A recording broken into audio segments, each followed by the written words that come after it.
Bueno, ahora sí, si les parece, y si tienen la posibilidad de prender la cámara y abrir los micrófonos, vamos a ir comenzando el encuentro de esta semana, si les parece.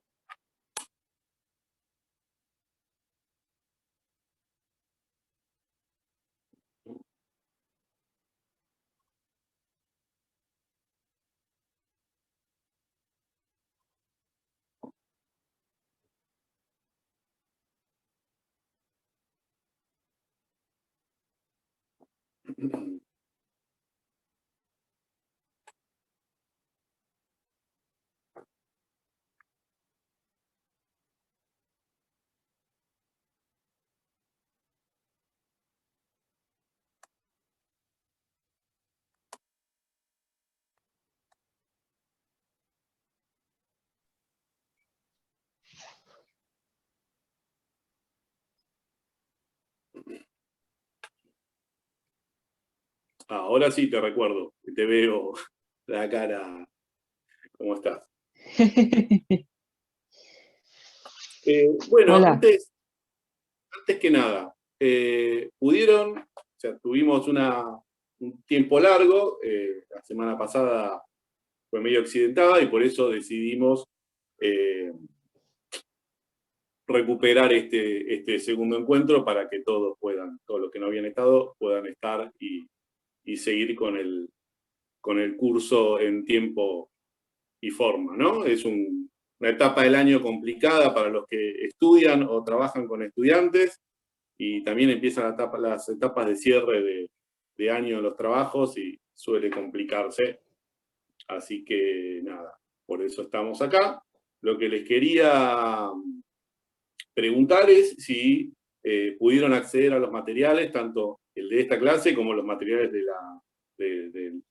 primer encuentro, que los estuvimos subiendo, y si pudieron acceder principalmente al Drive, en el cual yo les voy a estar volcando algo de información complementaria, algunas fichas, algunas planillas, algunos protocolos de trabajo y demás, que me parece que está bueno que los puedan consultar, para que cuando yo hable acá de eso, ustedes puedan ir y chusmearlo, verlo después. Así que pudieron acceder al material sin problemas. Perfecto. Sí, no tuvimos problema para acceder al material. Yo por lo menos pude hojear lo que era el Drive. Pude hojear el segundo Drive de accesibilidad, de desaparición forzada de personas y todo eso, el segundo Drive. El primero se me hizo dificultoso porque era más sobre fotos desde un avión, cosas así, que me costó hacer la relación con el tema de accesibilidad y derechos humanos. Diego, estamos en el curso de investigación en sitios, que compartimos el, el, Ah, o sea, el Zoom es el mismo, lo organiza mm, la misma dirección, y por eso a lo mejor el Drive que te llevó, a lo mejor te cruzaron en un listado, Diego. mm, Creo yo. Así que no sé mm. si vos habías participado de la primera clase o no de este curso, creería que no. Eh, pero nada, ese material es porque este es un curso de investigación en sitio, y por eso había un manual un manual de fotografía, Ah, tal cual lo describiste vos, y que a lo mejor para trabajar accesibilidad no tendría nada que, nada que ver. mm, Hubo algunos alumnos que se habían inscrito a este curso y que se fueron matriculados posteriormente, porque se anotaron tarde, mm, a lo mejor es tu caso, no lo sé. Así que nada, esa es la situación. Si te querés quedar y participar del curso, no tengo ningún problema. Eh, Supongo que si estás acá, estabas matriculado. Pero esa es la situación. mm, El segundo drive que se te compartió, que te lo compartí yo porque los mandé yo vía mail, mm. es el curso de investigación en sitio.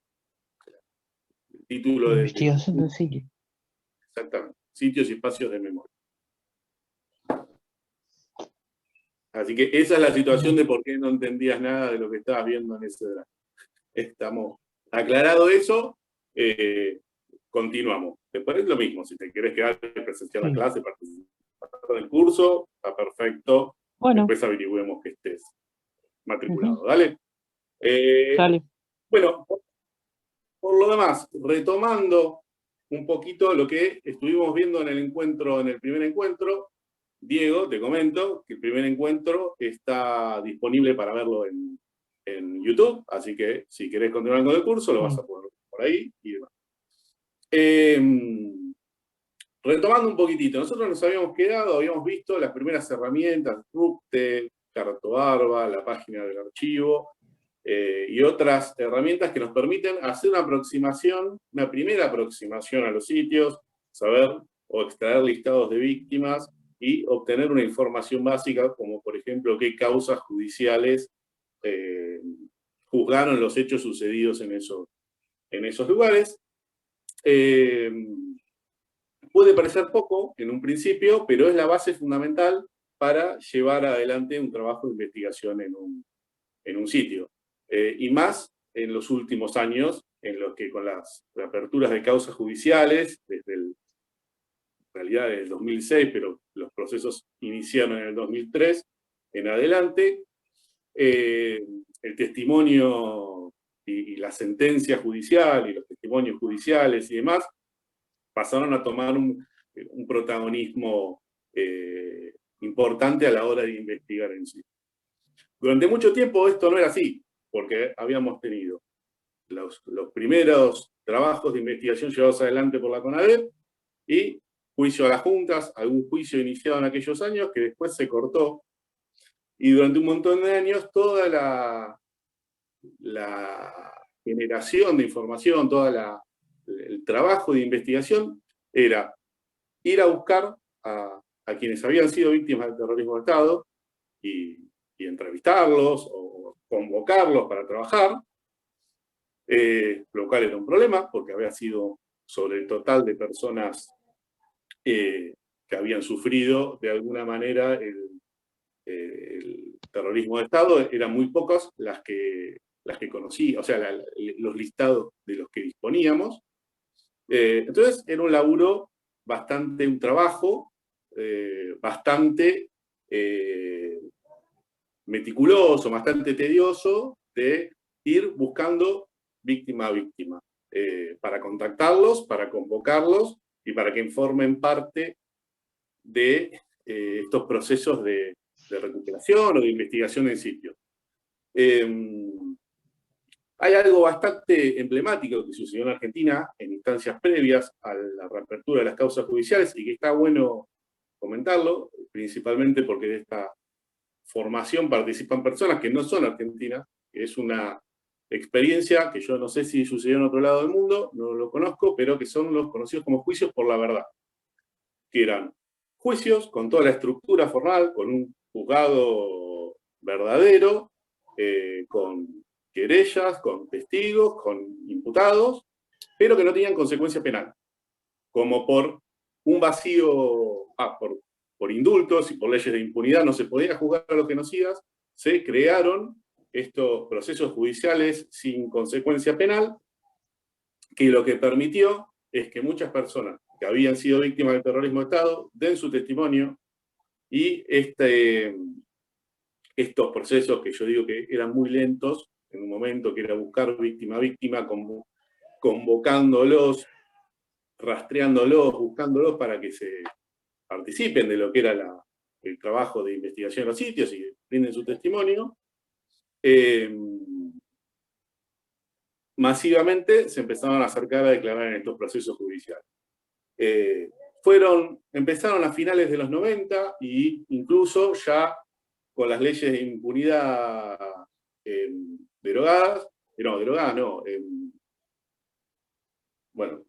anuladas, con la nulidad de las leyes de impunidad y la reapertura de los procesos judiciales, algunos siguieron en curso. Y ahora hay de vuelta, si bien se están llevando adelante un montón de procesos judiciales,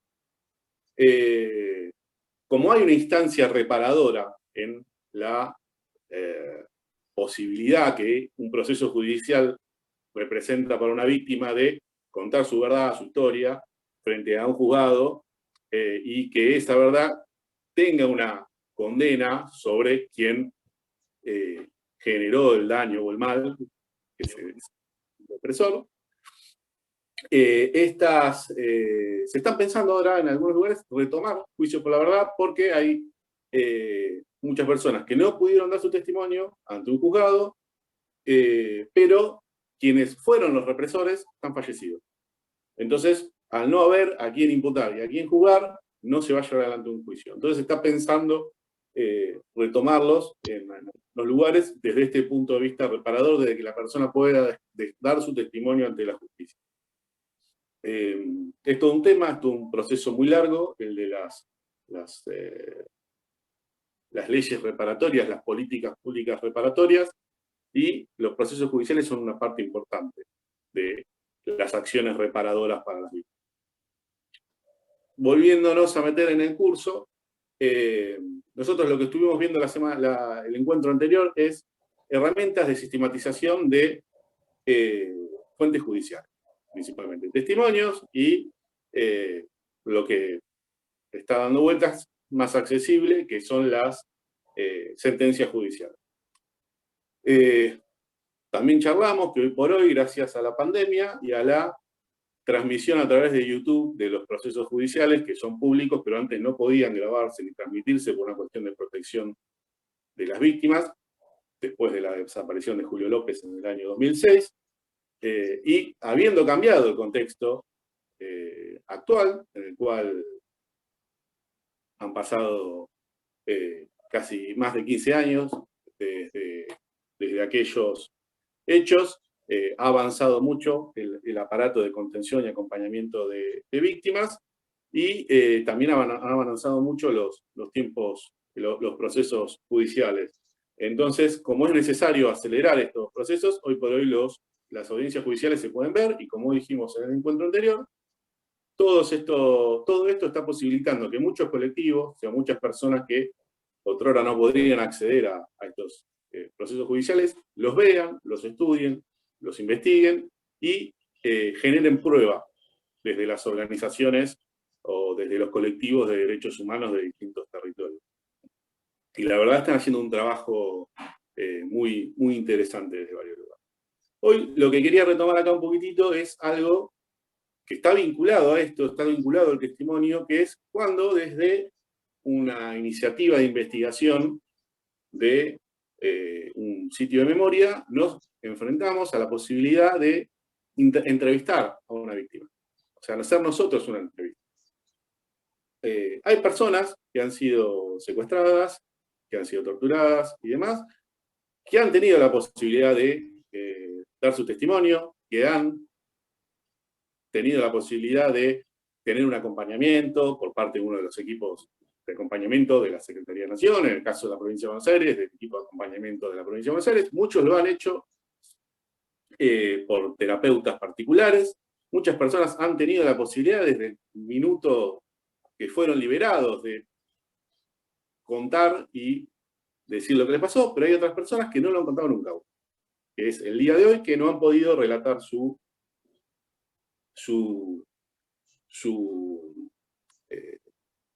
vivencia. Y en estos casos, en los que nosotros siempre aconsejamos, y por eso en el Drive les subí un material que fue publicado en el año 2010 por la Secretaría de Nación, que es uno de los que hacía referencia a Diego hace un rato. Está en el Drive, lo subí hoy, en el cual van a poder ver, es un manual que da consejos, pautas, para el acompañamiento o para el abordaje del trabajo con personas que han sido víctimas, que son testigos o son querellantes en procesos vinculados a delitos de lesa humanidad. Puede ser que la persona lo asimile bien, esta instancia de contar su verdad, y que sea una instancia liberadora y le haga muy bien desde el vamos, y en otros casos puede haber una serie de consecuencias no del todo positivas, teniendo en cuenta que la mayoría son personas de edad avanzada, que han sufrido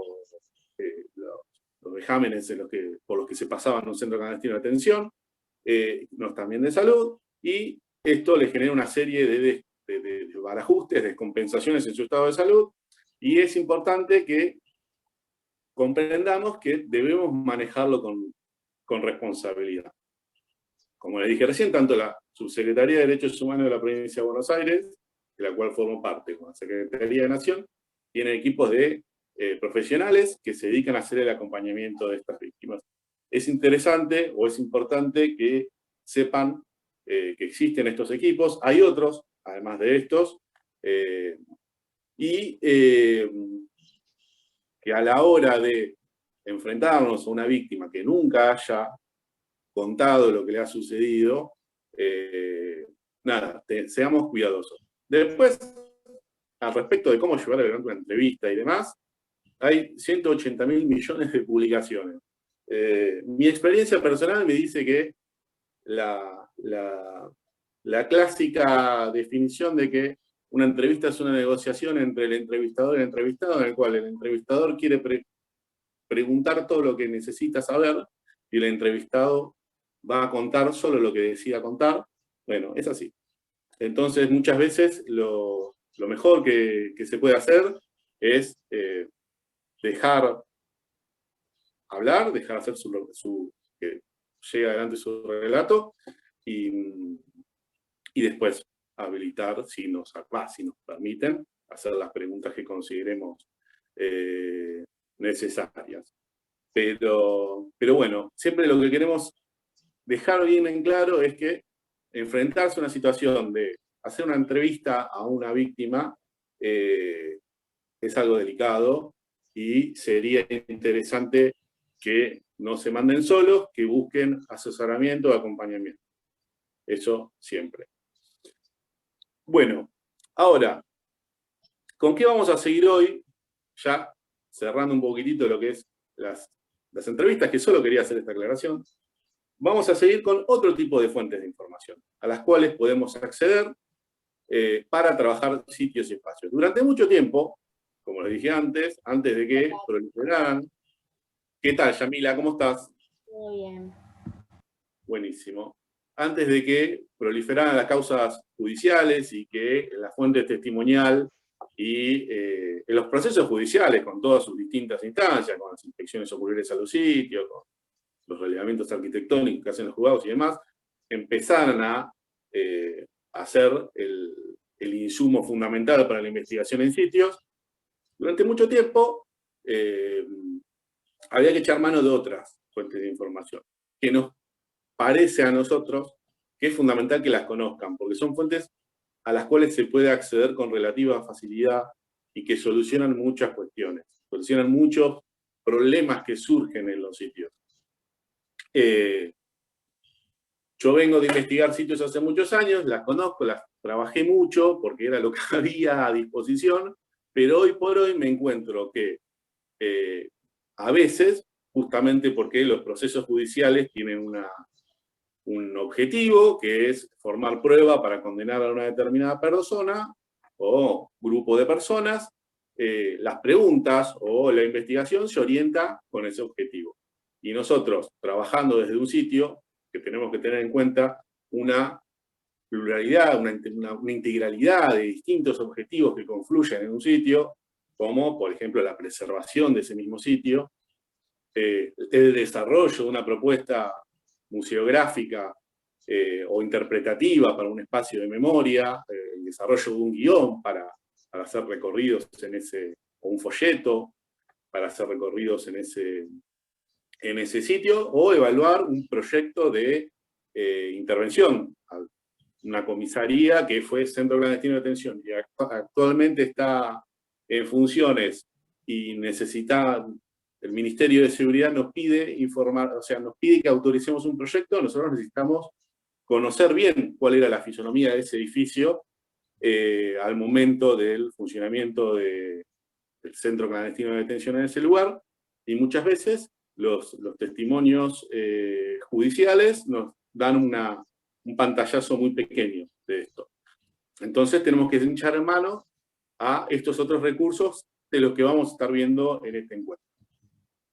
Después, es fundamental que comprendamos que no siempre vamos a encontrar toda esta información de la que vamos a estar hablando hoy de todos los sitios. Es muy probable que no haya. Tengamos claro también que hay procesos de destrucción sistemática de información vinculada a los sitios como parte de un plan de encubrimiento. De la misma forma que se destruyeron sitios durante un montón de años, también se destruyó la información vinculada a estos sitios. Así que por eso es que vamos a ver un abanico importante de fuentes de información, de las cuales muy probablemente, trabajando en un sitio, no nos encontremos, o nos encontremos que no existen de ese lugar alguna de ellas, pero las otras sí. Y después lo que vamos a ir viendo a lo largo de todo el encuentro hoy es integración entre distintos tipos de fuentes. Principalmente integración entre las fuentes de información originadas desde los procesos judiciales, o sea, los testimonios, los croquis realizados por sobrevivientes en inspecciones oculares, las sentencias y demás, y estas otras fuentes de las que vamos a estar hablando. Así que voy a empezar a compartir pantalla. Si nadie tiene una duda hasta aquí, arrancamos. Bueno, buenísimo. Denme un segundo. Sí. Ahí.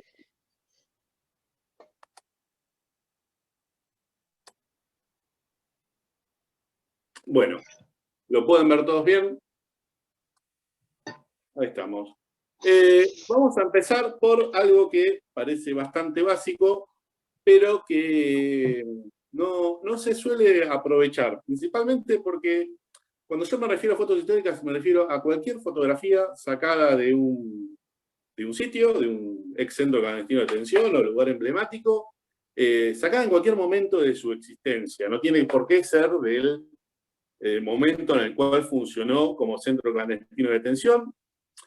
Como vamos a ver, nos sirve una foto sacada en la década del 20, sacada en la década del 60, sacada en la década del 90, nos van a servir, e incluso nos sirven fotos sacadas hace 10 años, de acuerdo a la tarea que tengamos que abordar.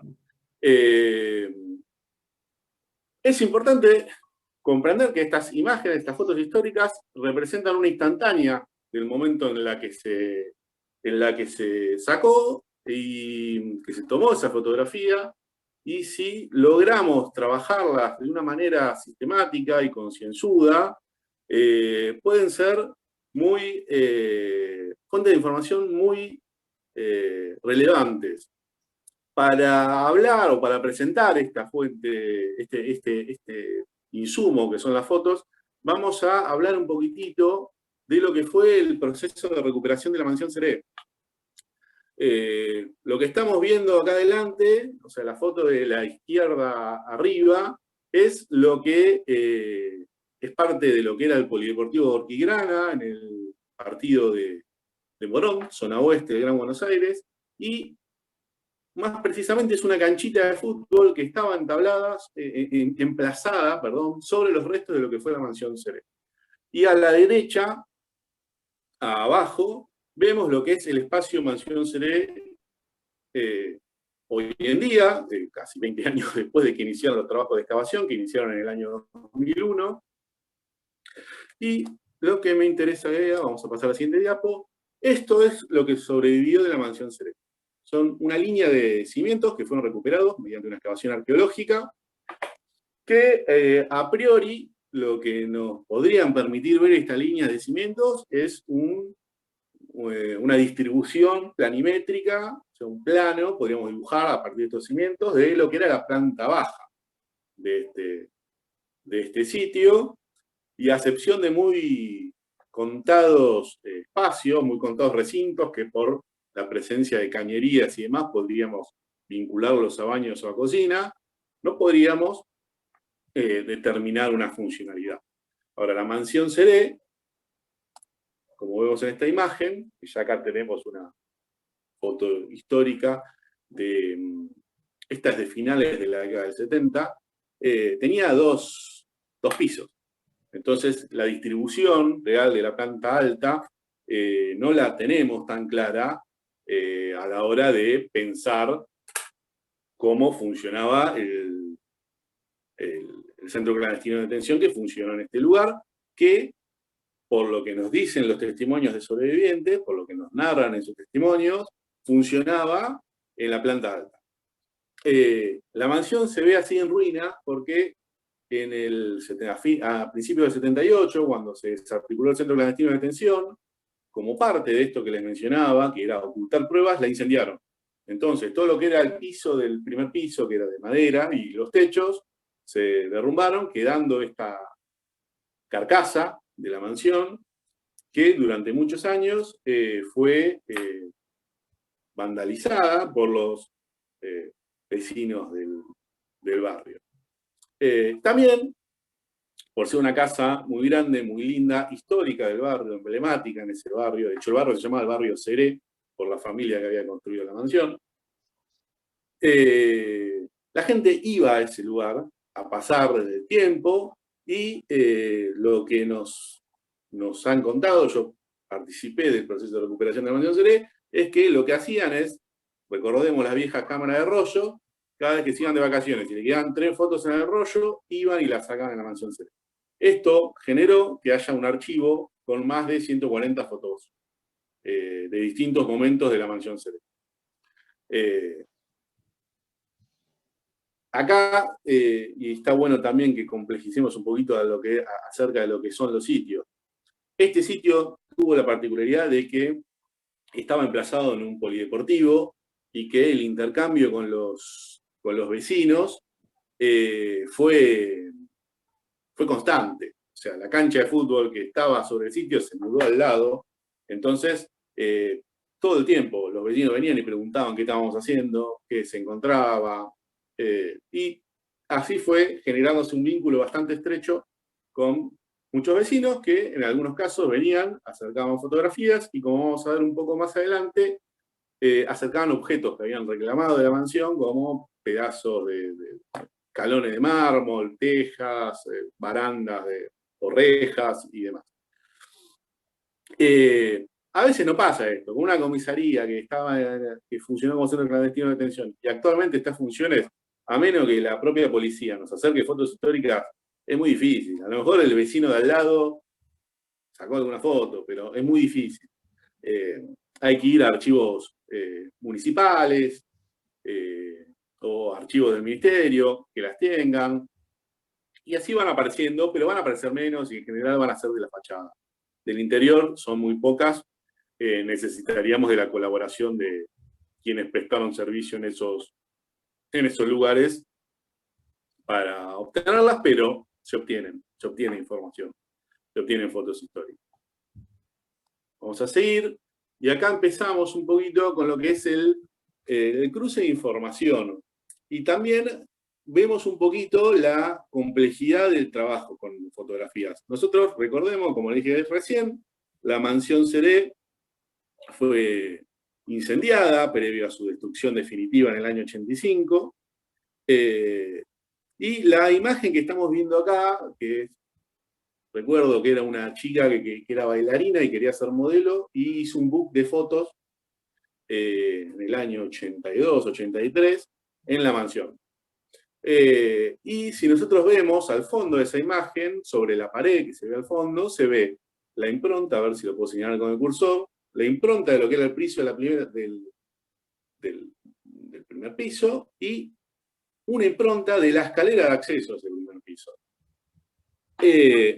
Y acá vamos o sea, nosotros no vemos la escalera, pero para saber cómo eran las características de esa escalera, echamos mano de, como dijimos antes, otra fuente de información que es el testimonio.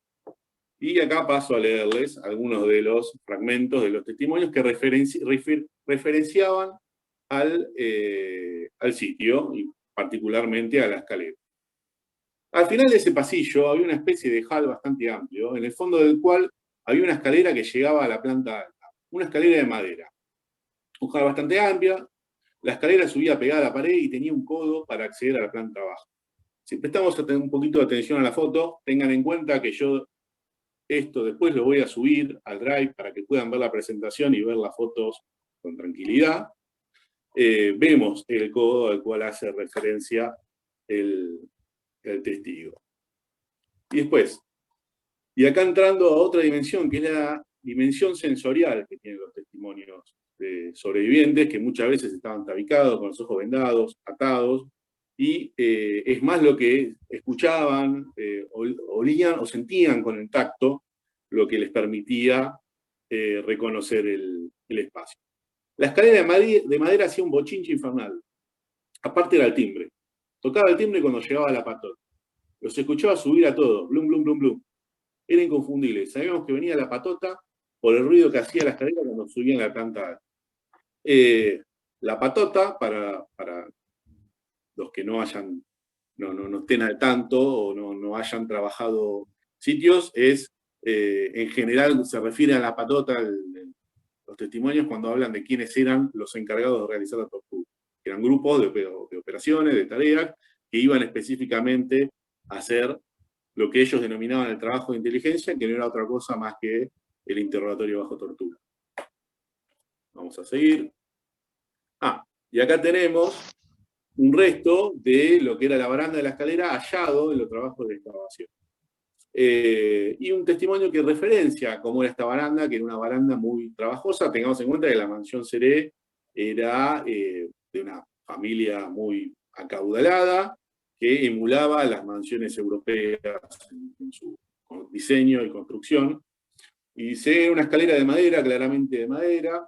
Y sí, después yo hacía, después que no podía ver, los testimonios tienen estas cosas de que no son del todo claros. Muchas veces uno respeta la fidelidad de la transcripción del testimonio. Tengamos en cuenta que la mayoría eran tipeados al momento en máquina, al momento que la persona declarara, principalmente los documentos viejos.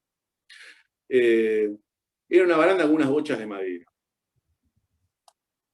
Seguimos. Otra imagen. Esta es del 84, también cedida por una vecina.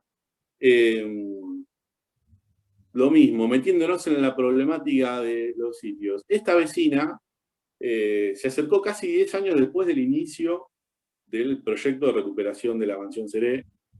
Creo que fueron 7 años, fue 2007 y 2008 que se acercó. Y era tal el nivel de trauma que tenía esta mujer, no por haber sido víctima, sino por haber directa, ¿no? Porque ella no estuvo detenida, ni ningún familiar estuvo detenida allá, pero ella era una niña que vivía enfrente a un centro clandestino de detención. Y escuchaba todos los gritos y todo lo que pasaba, sentía los tiros, veía la circulación de... La mansión Seré es un centro clandestino de detención que dependía de Fuerza Aérea, la circulación de los vehículos de Fuerza Aérea que entraban, salían y demás. Y acá se puede ver a ella con un grupito de amiguitos que iban a jugar con quienes cuidaban la mansión Seré, unos caseros, sentados en una escalera de mármol que tenía en la entrada principal.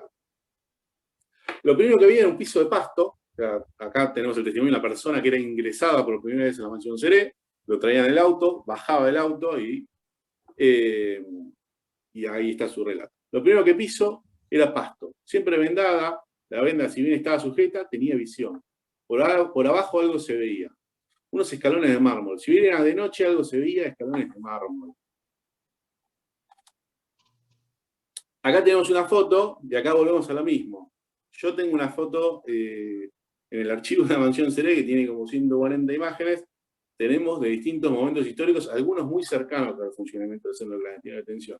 Si no existieran esas imágenes, esta imagen que estamos viendo ahora, que es una imagen donada por la familia Seré, que es de la década del 20, de cuando la mansión estaba recién construida y que se ve una niña, no recuerdo quién era, pero una niña Seré, parada en la escalera de mármol, sobre un escalón de mármol, es una foto con más de 60 años previa a los hechos que sucedieron.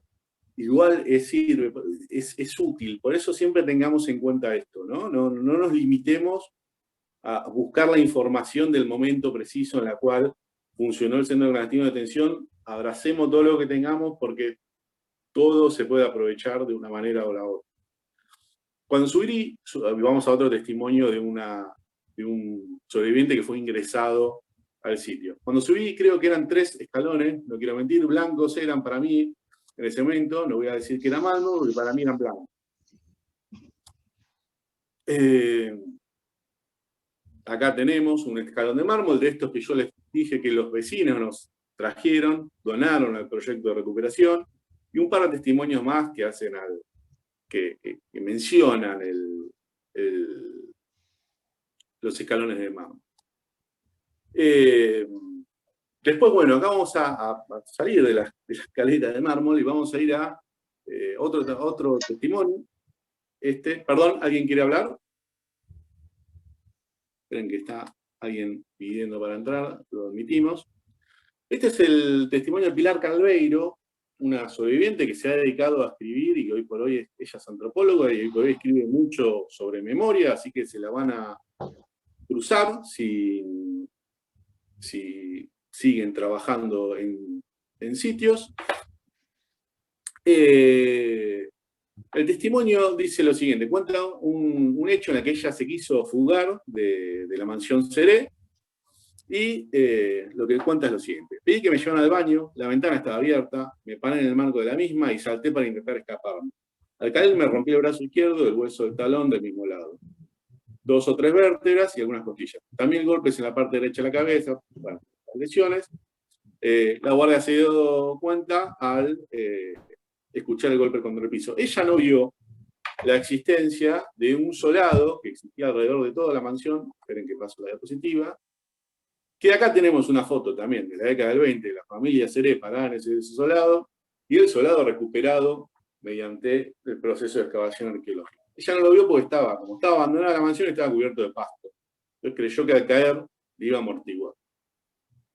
Acá lo que quiero que veamos es, acá estamos integrando lo que es un testimonio de una sobreviviente con una fotografía histórica y con la materialidad propia del sitio recuperado, de la excavación arqueológica. O sea, acá estamos cruzando 3 fuentes distintas para interpretar los hechos sucedidos en la mansión. Pero siempre sepamos que en este caso tenemos los 3, a veces no los tenés, y solo tenés el testimonio de la víctima. De hecho, de este solado que estamos viendo acá, solo se salvó un pequeño fragmento en un sector.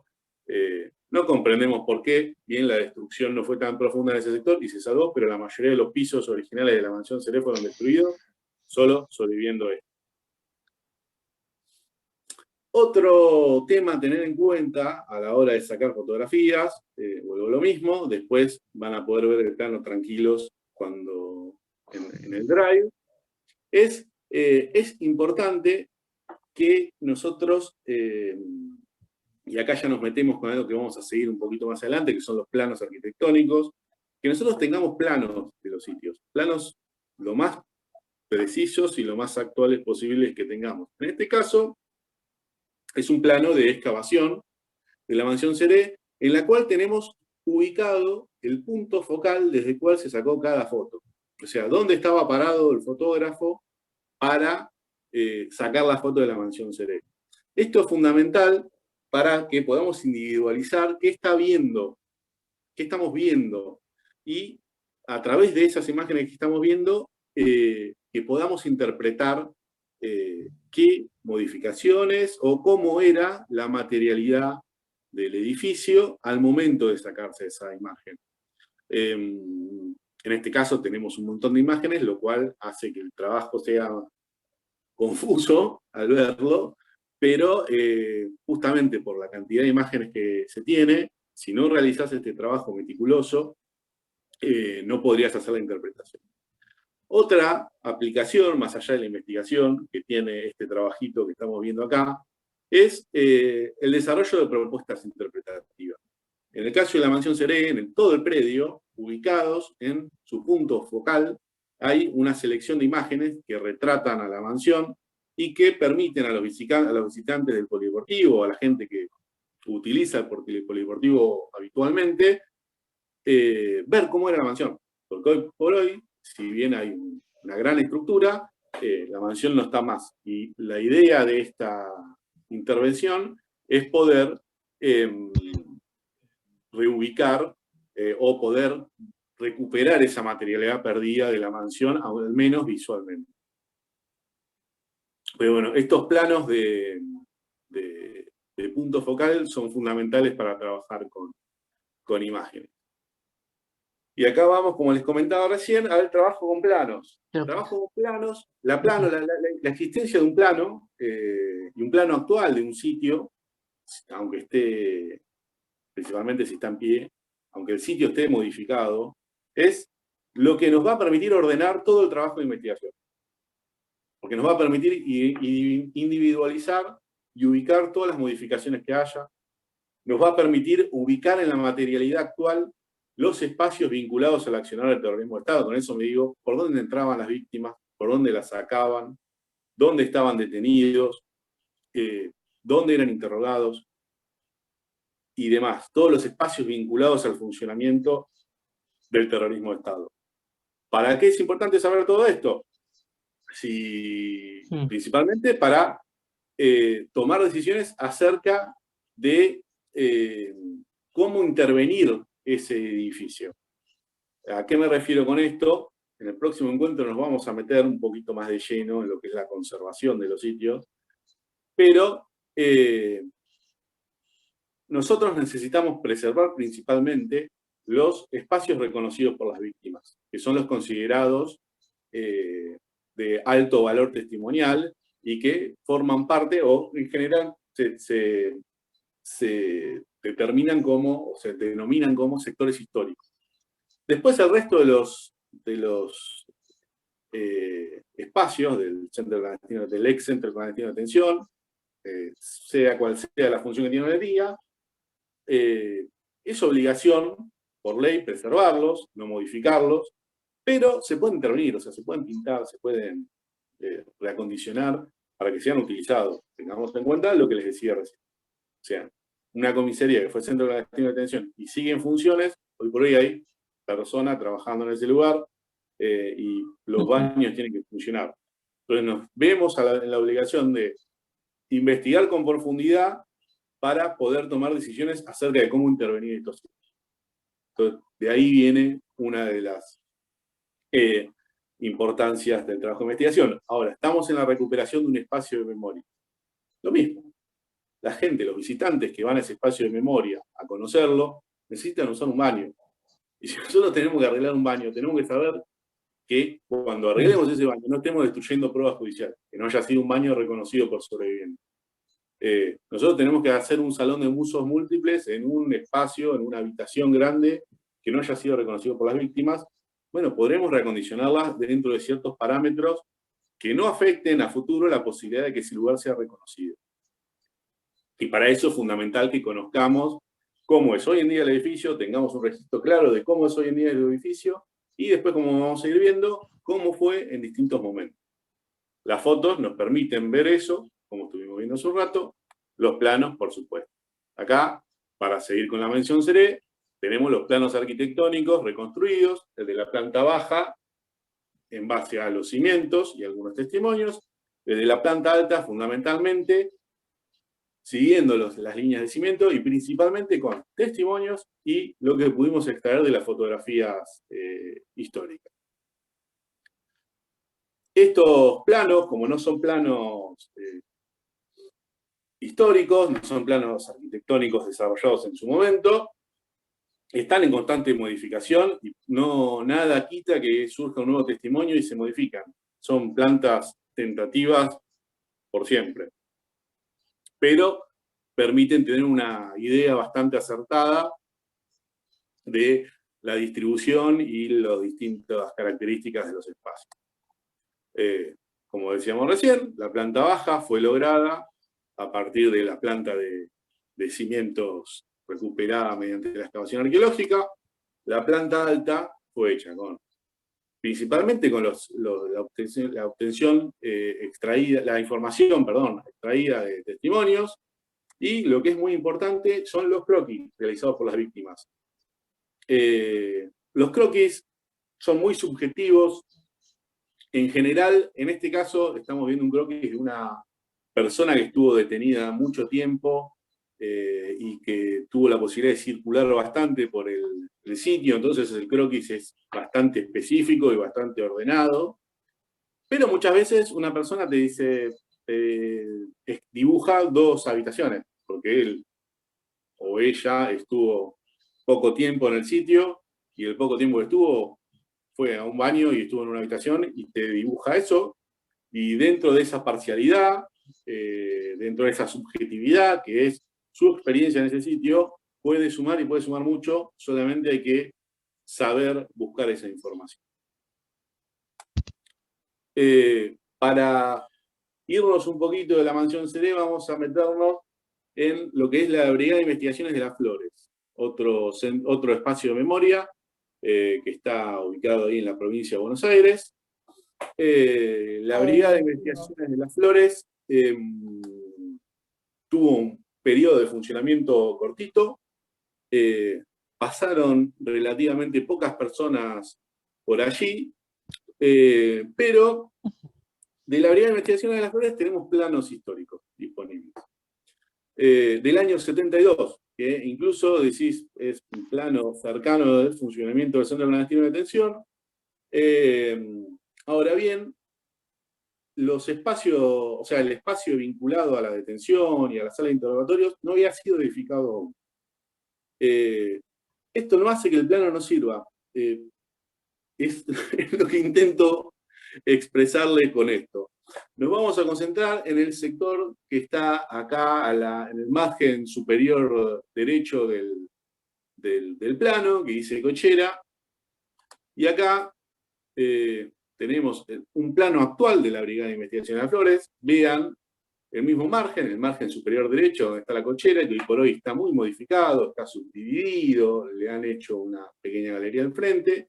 Y en el medio, en la parte superior del centro del plano, ya tenemos dibujado lo que actualmente es el sector histórico, uno de los sectores históricos principales, junto con la cochera, de la Brigada de Investigaciones de las Flores, que es donde estaban los calabozos y los sectores de detención y las salas de interrogatorio bajo tortura.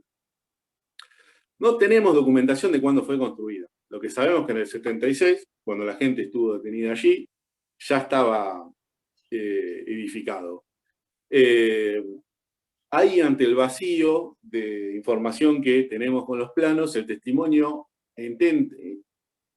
permite contextualizar la edificación. De hecho, algunos testimonios de sobrevivientes hacen referencia a que el lugar de detención estaba en construcción. Acá vamos a tener, de vuelta, volvemos a la cochera. La cochera era el espacio en el cual ni bien se ingresaban a los sobrevivientes, a las víctimas, perdón, no todas son sobrevivientes, al centro clandestino de detención, era el lugar al cual los ingresaban. Y varios testimonios describen una fosa de taller mecánico, porque era un garage.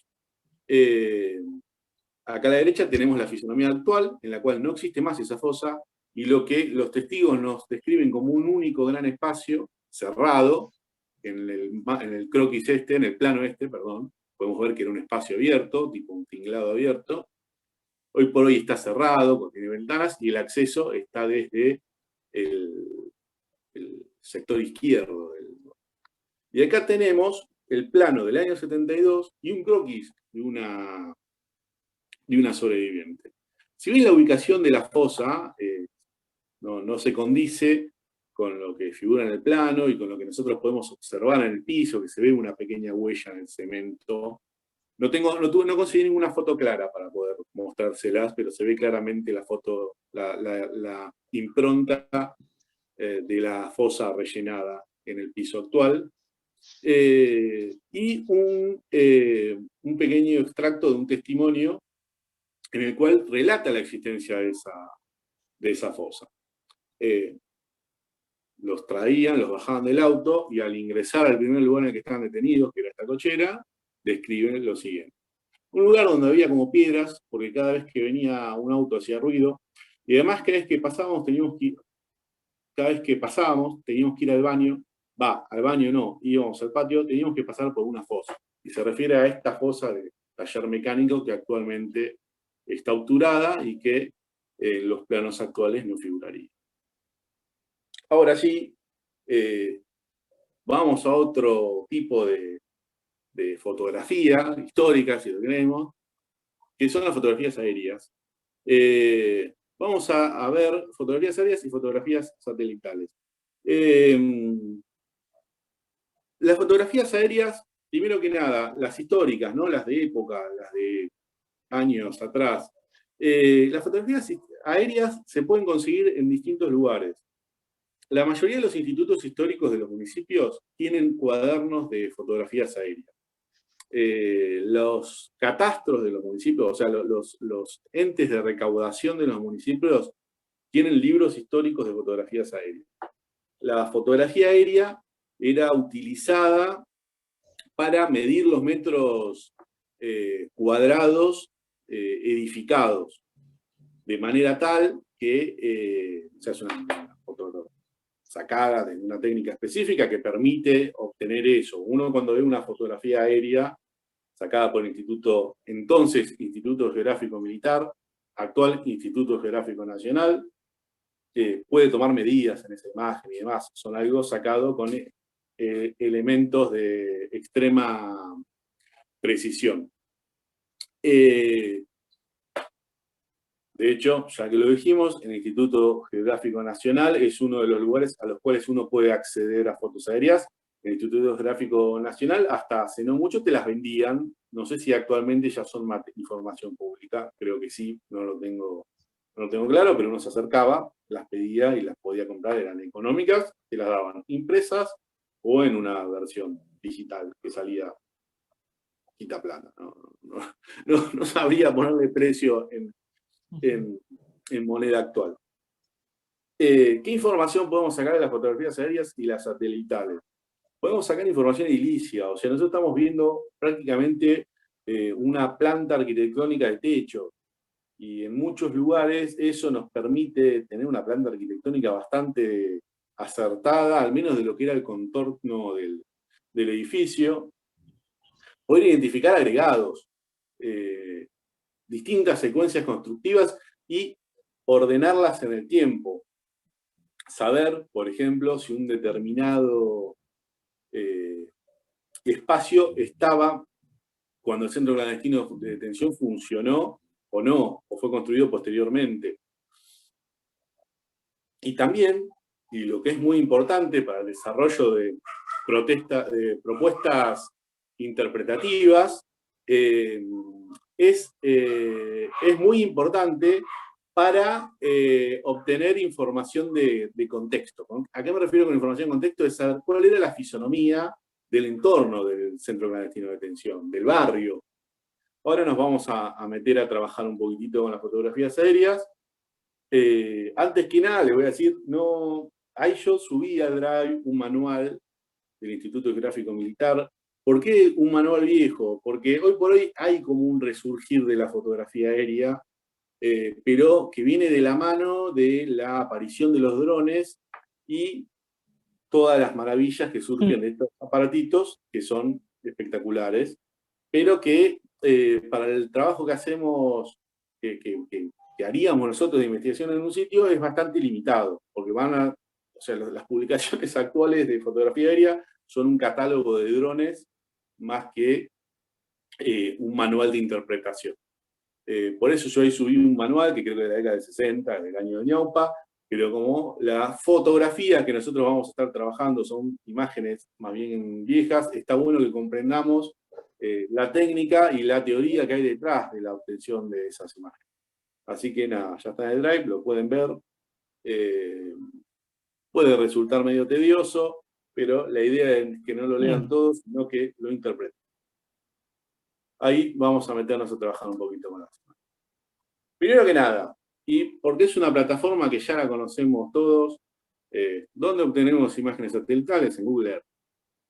¿Qué recomiendo yo? No usen las versiones para celular, no usen la versión online, o sea, la de la página que usás con los exploradores de internet, sino que usen la versión que descargas para la computadora, que es la más completa de las que. De hecho, hay una versión que es superadora a esta, que la tenés que arpar, la tenés que pagar.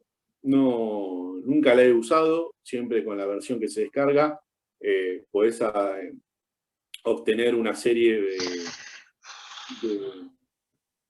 de herramientas que son muy útiles, por ejemplo, tomar medidas, medidas que después podemos comparar si queremos con las fotografías aéreas, calcular áreas, y acá en particular, lo que yo les recomiendo que lo investiguen cuando se quieran enfrentar a, o quieren abordar un sitio, es la secuenciación histórica de imágenes satelitales que tienen.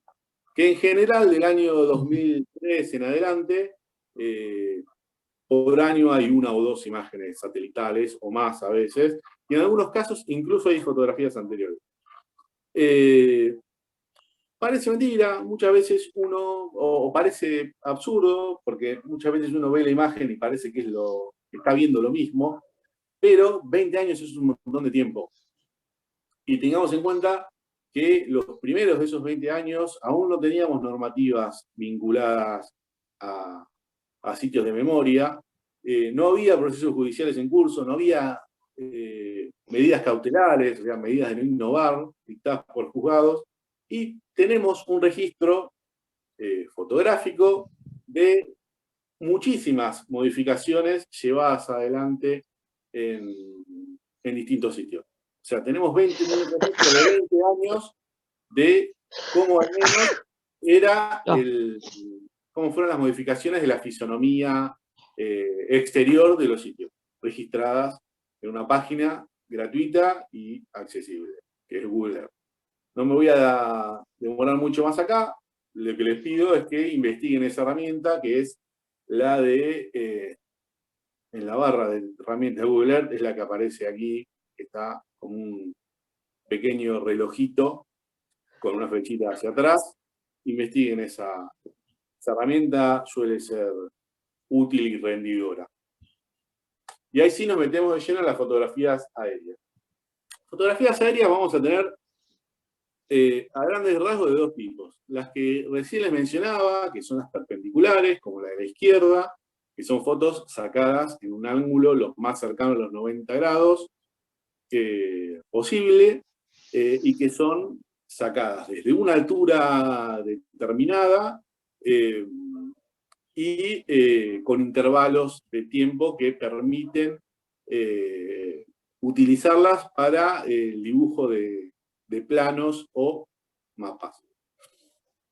Y después tenemos fotos como la de la derecha, que son las fotografías aéreas oblicuas, que en general son sacadas de la ventanilla de un avión, no es un avión específico para sacar imágenes, son fotos sacadas en condiciones recreativas, y que se acercan mucho más a las fotografías históricas de las que hemos hablado recién, porque la visión que tenemos desde una fotografía aérea oblicua es mucho más cercana a la que sacaríamos nosotros desde el piso. Pero bueno, en muchos casos nos permiten acceder, en el caso de la fotografía que está a la derecha, ambas fotografías son del penal de Olmos, y más precisamente del ex centro clandestino de detención La Cacha, que actualmente se está llevando adelante las obras para que empiece a funcionar como un espacio de memoria. Queda en las afueras de la ciudad de La Plata. Fotografías aéreas. Acá seguimos con la ciudad de La Plata, estamos viendo una fotografía aérea del año 72 de la estancia de La Armonía. ¿Qué es lo que me interesa que vean de esta imagen? Es la fotografía aérea estándar, la clásica, en la cual podemos ver que en cada esquina tiene un pequeño relojito, como se ve aquí. Lo único que nos interesa a nosotros, creo que es el de arriba a la derecha, en la cual tiene la hora en la cual fue sacada la fotografía y la fecha. En otros casos, la fotografía aérea tiene la fecha impresa en el papel, y cuando acceden a una fotografía física, o sea, una fotografía de papel, que es lo que van a encontrar cuando vayan a un instituto histórico, en general la imagen, la fecha la tienen al dorso de la imagen.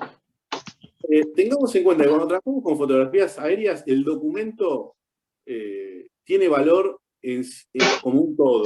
O sea, es importante que más allá de que nosotros recortemos y hagamos un zoom para ver lo que nos interesa, que en este caso sería este pequeño sector de aquí, que estoy marcando con el cursor, que es la estancia de la Armonía en sí, el documento que nos interesa, y en el caso de presentar un informe juzgado, es el documento que tenemos que compartir, es la imagen completa.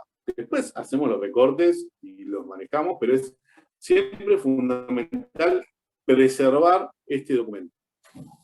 Y después, como les decía, o sea, esta es una imagen en la cual podemos ver que la estancia de la Armonía estaba en un contexto completamente rural, con muy pocas edificaciones cercanas, o sea, lo más cercano estaba a 300, 400 metros. Ahora sí, problemas que nos encontramos con las fotografías aéreas. Acá tenemos dos fotos aéreas, están retratando lo mismo, una de la década del 90, la otra de la década del 70. La de la izquierda de la década del 70, la de la derecha de la década del 90. Si no me equivoco, es la base aérea de Palomar. Me las confundo, porque hay en el partido de Morón, provincia de Buenos Aires, hay dos bases aéreas, la séptima brigada aérea y la base aérea de Palomar. Esta, si no me equivoco, era la de Palomar, que tiene la pista en forma triangular. Subzona 16, dentro de lo que era la estructura represiva de la Argentina. La foto de la década del 70, que es la que vemos a la izquierda, vemos que está pintada con tinta china. Así es como te entregaban una foto si vos ibas a pedir una fotografía aérea en la década del 70. Muchas veces, cuando vamos a un instituto histórico, nos encontramos con estos problemas cuando estamos hablando de dependencias de defensa. Porque tenía una razón de ser, que es que estabas viendo cierta información que tendría un valor estratégico, como la ubicación de las pistas, hangares y demás, y por eso las pintaba. A nosotros lo que nos afecta es que no podemos ver cómo era la base aérea de Palomar en aquellos años, que es lo que nos interesa. Otro problema que nos podemos encontrar es que en las fotos a las cuales nosotros accedamos, vuelvo a lo mismo. Yo siempre acá les presento los casos ideales, en los que tenemos muchísimas fotos de un mismo sitio, de distintos años y con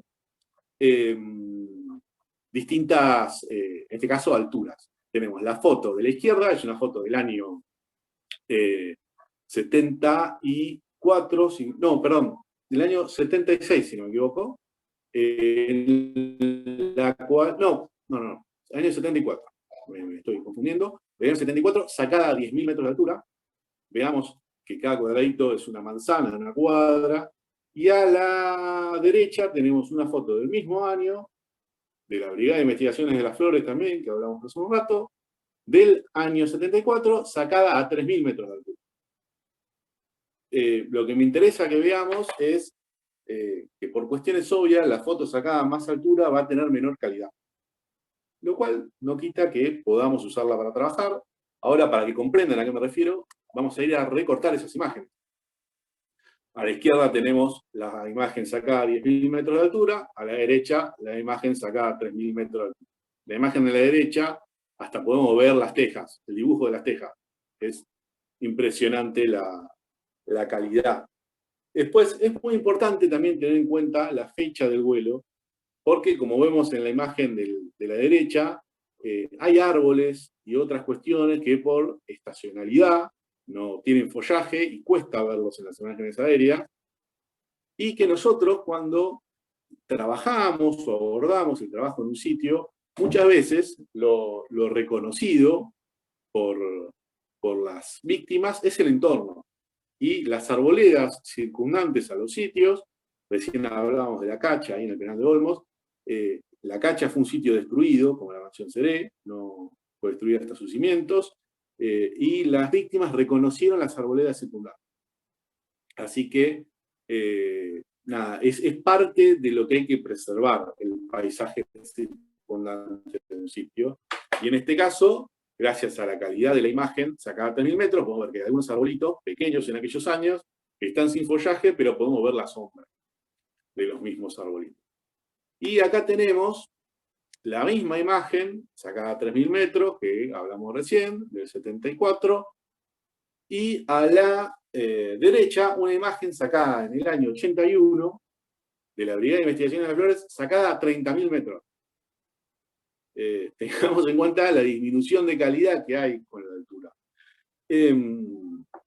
Lo mismo nos pasa al irnos años atrás. Cuanto más vieja sea la foto, también la calidad de las películas disminuía, y por esa razón la calidad de las fotos es inferior. ¿Se acuerdan que yo recién les dije que no sabíamos bien cuándo había sido construido el sector de celdas de la Brigada de Investigaciones de las Flores, que acá en la foto del 74, lo estoy mostrando con el cursor, no estaba edificado, pero en el 81 ya tenemos una evidencia de que está un documento, más allá de los testimonios, del sector de detención ya edificado. Y acá vamos a esto, cómo ir integrando fuentes de información nos permite ir cerrando e ir teniendo certezas acerca de cuándo fue edificado un determinado sector de un centro clandestino de detención. Y acá vamos a la imagen del 81 que vimos recién y a una fotografía satelital actual descargada de Google Earth, en la cual ya podemos ver que hay algunas modificaciones, como por ejemplo aquí en el centro, entre el sector de detención y la estructura más antigua de la Brigada de Investigaciones de las Flores. Hoy por hoy hay un par de techos de chapa que fueron edificados en algún momento entre el 81 y el 2002, que es donde tenemos esta imagen satelital que tenemos aquí. Pero que podemos ya sacar la conclusión, como la Brigada de Investigaciones de las Flores tuvo un periodo de funcionamiento muy corto, que se limitó al año 76, estos dos tinglados, que en el 81 no estaban presentes, no pueden estar vinculados al funcionamiento del terrorismo de Estado, al menos. Y acá vamos a meternos en un tema que puede parecer simple, pero que tiene su complejidad a la hora de abordarlo, que es cuando hablamos de la materialidad propia del edificio. Acá es cuando nosotros ya podemos acceder a trabajar en el edificio. En mi caso, como miembro de un área de preservación de una dirección de sitios, es habitual, porque en general siempre se trabaja bajo pedidos de juzgados y puedo hacerlo. En sus casos es muchísimo más complicado, pero sí tienen la fortuna de formar parte del proceso de recuperación de un sitio para transformar un espacio de memoria. Se van a enfrentar con esta instancia y es bueno que tengan algunas herramientas al respecto. O a veces también, formando parte de colectivos de derechos humanos, tienen la posibilidad de participar de inspecciones judiciales y demás, y es interesante que tengan algunas herramientas de cómo abordarlo. Ahora, ¿cómo se encara el trabajo con la materialidad de un edificio? La primera herramienta o la primera forma de hacerlo es la observación directa y el registro. ¿A qué me refiero con la observación directa? Es recorrer el sitio, y el registro me refiero a las herramientas que nosotros utilicemos para inmortalizar, por decirlo de alguna manera, no encuentro una palabra mejor en este momento, las distintas, las características de los distintos espacios que nosotros vayamos recorriendo. ¿A qué me refiero con ahí pongo que son no invasivos? Digo que nosotros al realizar observación directa no estamos afectando la materialidad del edificio, solamente estamos registrándolo. Nosotros vamos, hacemos un registro fotográfico para tener una instantánea del momento en que lo registramos. Si tenemos el tiempo necesario, podemos hacer un registro meticuloso, podemos desarrollar un protocolo para realizar este registro. Es fundamental contar con un plano actual de ese edificio para poder ubicar en una planta arquitectónica todo lo que nosotros vayamos observando. Es fundamental para la planificación de un registro arquitectónico basado en la observación, trabajar con estos planos previamente para poder calcular cuánto tiempo nos va a llevar, qué insumos vamos a necesitar iluminación, no vamos a necesitar iluminación, cuánto tiempo nos va a demorar. No es lo mismo la Brigada de Investigaciones de las Flores, que no llega a tener 10 recintos, donde no llega a tener 10 habitaciones, que un centro clandestino de detención como el Pozo de Banfield, que tiene más de 110 recintos. es obvio que en un día no podés relevar a conciencia el pozo de Banfield y sí la Brigada de Investigaciones de las Flores. Y esto te lleva a desarrollar protocolos de relevamiento. Yo en el Drive subí un protocolo de relevamiento fotográfico que es una manera sistemática de recorrer un sitio y fotografiarlo. Lo mismo, cómo registrar lo que nosotros vemos. Y ahí nos vamos a meter con lo que sigue, que es algunos ejemplos de qué podemos llegar a ver con la observación directa. Acá estamos en otro sitio de La Plata, el ex destacamento de inteligencia 101.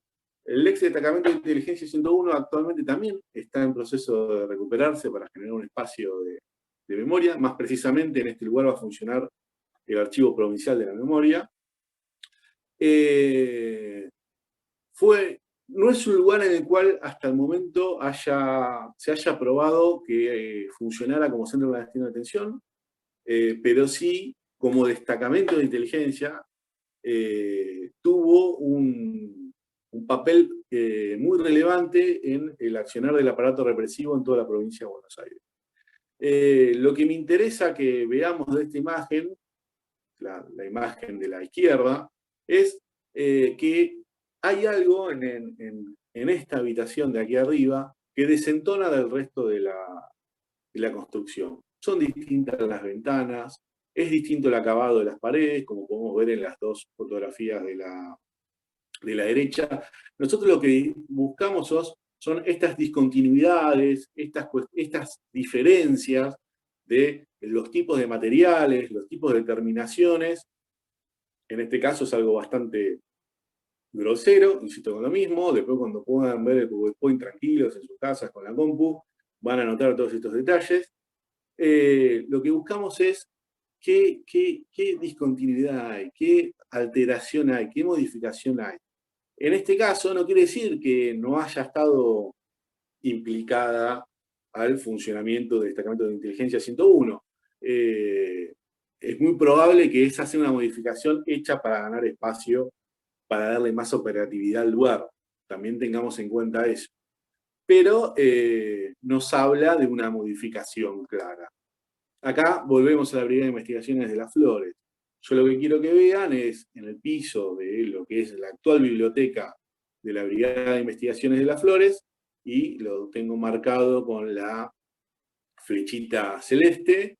Tenemos baldosas de 20 centímetros, baldosas de 20 centímetros del otro lado. Las baldosas son muy similares, pero tenemos una línea que interrumpe, que corta transversalmente la habitación, de baldosas cortadas a 15 centímetros, a 12 centímetros creo que va, y que están marcando la presencia de un muro actualmente inexistente. Las huellas de este muro también están, como vamos a ver en la próxima imagen, en el techo del edificio. Este tipo de rasgos es lo que nosotros tenemos que identificar y registrar en un plano arquitectónico. Es muy importante que nosotros sepamos todas las posibles modificaciones que hoy en día podemos observar de ese edificio a simple vista, sin acudir a documentación. Por supuesto, si tenemos la posibilidad de hacer un trabajo de archivo previo, mucho mejor, porque nos va a permitir ir a buscar modificaciones, ir a ver cómo en la materialidad actual del edificio se ve esa alteración. Y después también tenemos como aquí una huella clara en un muro de una pared que quedó la impronta, y se notan las distintas, se nota la huella en el acabado de la pared y en la pintura. Después también está buena esta imagen para que veamos que podemos observar distintas, que en el deterioro propio de la pintura de las paredes, por el paso del tiempo, humedad y demás, podemos ver distintas capas de pintura, distintos colores. Nosotros está bueno que esto lo registremos, porque muchas veces podemos cruzarlo con testimonios de víctimas, que a lo mejor dicen, yo estaba en una habitación que estaba pintada de amarillo. y esa habitación hoy en día está pintada de azul, pero debajo de 1 o 2 capas de pintura está el amarillo aún. Sin alterar la materialidad y aprovechando la propia degradación de los materiales, podemos llegar a observar algunas de estas modificaciones. Ahora, ¿qué pasa si a simple vista no lo puedo ver?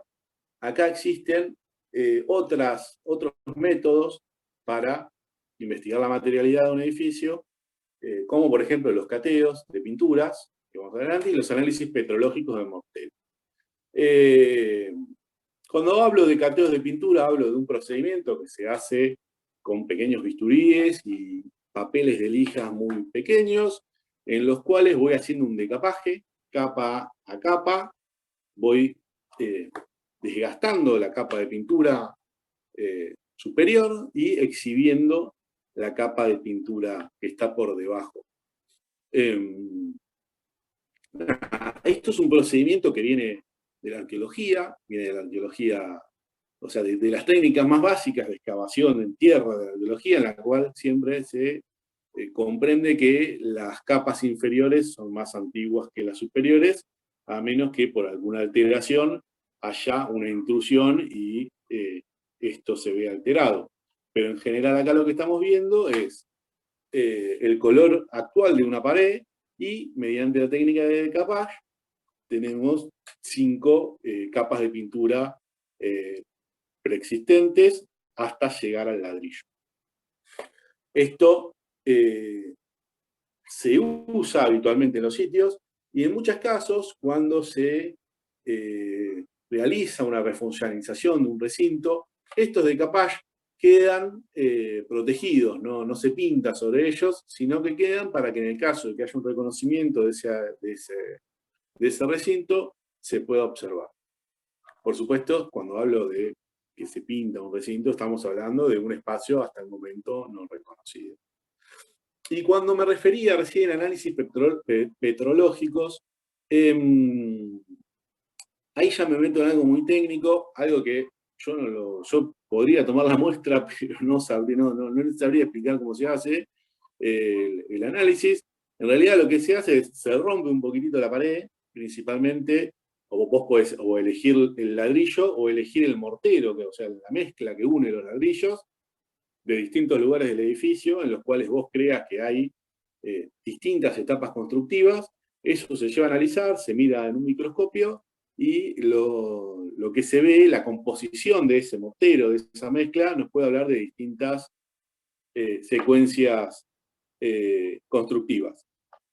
Así que, nada, no me explayo porque no habría mucho más que mostrar, es algo que se hace, es algo relativamente simple de hacer y es algo que incluso se puede hacer sin contar con presupuesto, porque las facultades de arquitectura, de geología y demás, lo hacen como parte de sus prácticas. Sería cuestión de o generar un convenio o buscar un estudiante y que lo haga pidiéndolo. Después hay instituciones como el LEMIT, no sé si lo conocen, que es un instituto provincial que se dedica a estudiar la preservación de estructuras arquitectónicas. Ellos hacen este tipo de trabajo también, nosotros trabajamos con ellos cuando necesitamos hacerlo. Ahora, otros métodos no invasivos para trabajar la materialidad del edificio. Y tengamos en cuenta que muchos sitios han sido destruidos, o que muchos sitios tienen sótanos que han sido tapados, y este es un aparatito, el georradar, que se ha usado mucho para trabajar sitios. No siempre ha tenido resultados satisfactorios, son estos aparatos que parecen una máquina de cortar el pasto, pero en realidad el principio es el mismo que el de los radares atmosféricos, que tiran una onda al cielo y en ella se ven las distintas densidades, como puede ser una nube o un avión. Bueno, esto lo hace en el suelo. Dispara una onda y te dispara. No sé si, no soy físico, así que no sé si es la palabra precisa, pero tira una onda al piso y va captando las diferencias de densidad. Ahora yo acá les quiero mostrar una foto de lo que se ve en la pantalla del georradar, en la cual vemos que con distinto color hay marcadas anomalías. En este caso, esta imagen es parte de un informe de georradar. O sea, hay empresas que se dedican a hacer este trabajo. Gendarmería, Prefectura de la Policía Federal tienen equipos de georradar, que son los que en general hacen los estudios para los juzgados, pero hay empresas particulares que cobran por hacer este trabajo. El INPI tiene equipos que se realizan a hacer prospecciones de georradar y demás. Estas anomalías se presentan en forma de un informe, y acá voy a volver a la mansión Seré. Acá tenemos el plano de la prospección de georradar realizada previa a los trabajos de excavación para individualizar dónde estaba ubicada la mansión Seré. Es un plano bastante extenso. Lo que me interesa a mí es este sector acá del medio que estoy marcando con el cursor, que ahora voy a hacer un recorte. Y quiero que vean, a la derecha tenemos el plano de georradar, en la cual podemos ver dos grandes, o sea, las líneas negras, podemos decir, representan muros en el informe de georradar. Las líneas verdes, concentraciones de mortero o material, o argamasa material. Pero quiero que vean cómo las siluetas descritas por el informe de georradar no distan mucho de los cimientos recuperados en la excavación arqueológica. Por eso, si bien son dispares los resultados, si se emplea para determinadas funciones, como en este caso la búsqueda de cimientos o de estructuras subterráneas, el resultado es muy bueno. Después, dependiendo las condiciones del suelo y demás, si está saturado de agua o no, hay discordancias acerca de cómo funciona, pero yo acá les puedo mostrar un ejemplo bastante claro de cómo es una herramienta que suma, y que suma bastante a la interpretación. Y otra herramienta no invasiva para estudiar la materialidad de los sitios son las cámaras termográficas, que están tan de moda ahora también. Son este tipo de camaritas que lo que necesitan como paso previo es que nosotros irradiemos calor hacia una habitación o un muro, y después, en base a la absorción de ese calor, podamos hacer lecturas en la cámara. Y acá voy a pasar a una experiencia llevada adelante en el Infierno de Avellaneda, un centro clandestino de detención que actualmente funciona como un espacio de gestión municipal en ese distrito. Y acá, por ejemplo, tenemos a la izquierda, esta es una imagen sacada de un informe realizado por la UTN en ese sitio, en el cual querían individualizar algunas aberturas que habían sido obturadas. Había una ubicación aproximada de dónde estarían, pero no se podían identificar a simple vista porque la pared había sido revocada. Y acá vemos con el trabajo con cámaras termográficas, tenemos a la izquierda la imagen de la pared en una fotografía normal, y a la izquierda cómo con el trabajo con cámaras termográficas se pudo identificar sin ningún problema la existencia de una abertura. E incluso, como vamos a ver en la siguiente imagen, identificar el tamaño de los ladrillos. Esto es muy importante. En general, en distintos momentos históricos varía el tamaño de los ladrillos. De acuerdo, a ver, no es algo, hoy por hoy es algo normatizado, el tamaño de un ladrillo de barro cocido, pero otrora no, dependía de cómo se le había, o sea, se fabricaban en pisaderos o en fábricas de ladrillo que eran empresas familiares, y dependía del tamaño que se le hubiese ocurrido hacer el molde a quien fabricaba ladrillos, el tamaño de los ladrillos. Entonces, a la hora de individualizar secuencias constructivas, la medida de los ladrillos es bastante precisa para tomarla, y acá tenemos un ejemplo, como sin alterar para nada la existencia del edificio, podemos acceder a a este tipo de información. Vuelvo a lo mismo.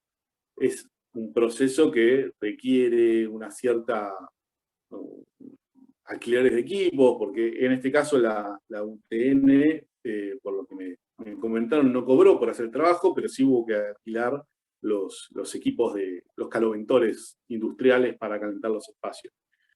Así que la idea es hacer un trabajo de archivo previo y en el caso de que surjan dudas, siempre utilizar a lo mejor este tipo de herramientas. Por eso las pongo, pero siempre tengamos en cuenta eso, ¿no? Es para que lo tengan en la cabeza, sepan que exista, pero siempre vayamos por el trabajo de investigación, de profundizar con el archivo, tratar de buscar los planos, tratar de hacer todos esos caminos, y si no lo logramos, a lo mejor vayamos por acá. Después se los voy a subir al Drive, este informe, que creo que no sé si lo tengo acá en la computadora, pero si no lo busco y se los envío. Para que lo vean el trabajo. Total, es un informe orientado a la preservación de un sitio, a la conservación de un sitio y a buscar patologías, pero está bueno que vean cómo, está bueno también que vean cómo es la presentación del informe.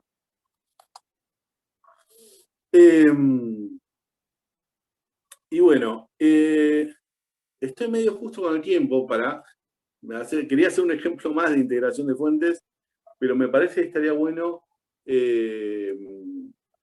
a lo mejor hablar un poco del desarrollo del trabajo final, porque nos está quedando el encuentro de la semana próxima, y estaría bueno charlar, pero bueno, voy a ver si cierro en 15 minutos o en 10 minutos, este último ejemplo de integración, y después vamos a hablar un poquito del trabajo final. Trato de hacerlo rapidito, de última, el próximo encuentro retomamos acá. Pero bueno, Jardín, ex planta de automotores, de verificación de automotores de ejército de la localidad Azul, en el centro de la provincia de Buenos Aires.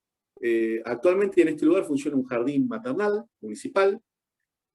Es un sitio del cual hemos obtenido mucha información recientemente, porque hemos hecho a pedido de un juzgado una inspección del sitio para evaluar su estado de preservación, y al recorrer el lugar, las autoridades del jardín nos contaron que desde el año 84 que el municipio accedió al lugar, hay planos y plantas arquitectónicas de todas las intervenciones realizadas.